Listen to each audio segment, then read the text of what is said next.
తెలుగుదేశం వాళ్ళు వేశారని ఒకరు, వైసీపీ వాళ్ళు వేయించుకున్నారని ఒకరు, లేదు వేరే పార్టీ వాళ్ళు వేశారని ఒకరు, ఇట్లా పార్టీల మధ్య వివాదం సృష్టించేసి ఇది పెద్ద గొడవగా మార్చేసుకొని దీంట్లో సింపతి గెయిన్ చేసుకొని రాష్ట్ర వ్యాప్తంగా ఎలక్షన్ లో ఓటు దండుకోవాలన్న కుట్ర దాగుందేమో అని అనుమానాలు ఎక్కుతున్నాయి. కాబట్టి ఖచ్చితంగా దీనిపైన పూర్తి స్థాయిలో విచారణ జరగాలి.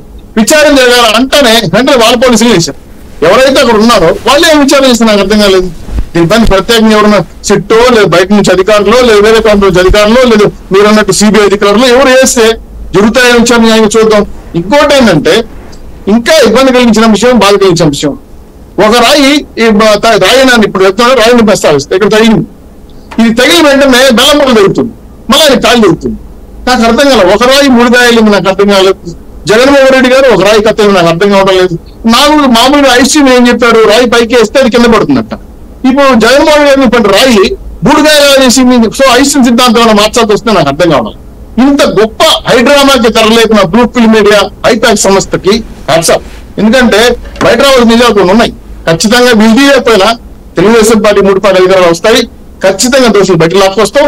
ఈ కుట్రలకైనా జగన్మోహన్ గారు సంపాదనుకున్నారా, సింపతి గెయిన్ చేయాలనుకున్నారా, ఎవరు దాగున్నారు, దీని కర్మక్రియ ఎవరున్నారు, అంశాలన్నీ బయట తీసుకొస్తాం. ఓడికత్తి సీన్ అలా బయట వచ్చాడు, తొందరలో ఆ విషయాలు బయట వస్తాయి.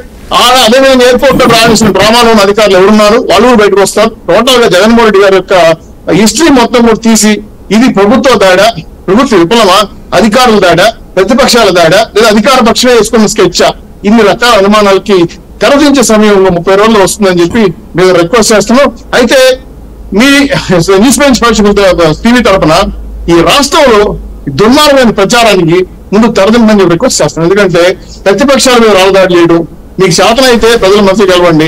రాష్ట్ర సమస్యలను పక్కెళ్ళిపోయి సార్ ఇదే సమస్య.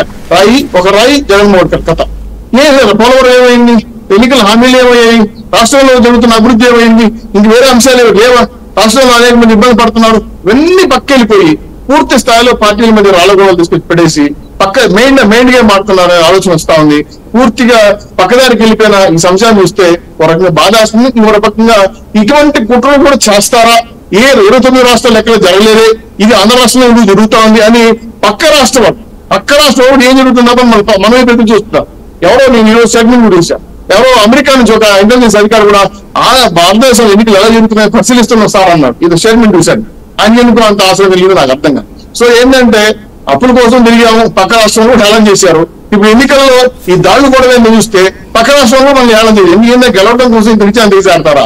గతంలో ఒక మనిషిని ముఖ్యమంత్రి చనిపోయారని చెప్పి ఒక బిడ్డ అని చెప్పి హత్య చేయని చెప్పి ప్రచారం చేశారు, పాదయాత్ర చేశారు. ఆ తర్వాత వాళ్ళ చిన్న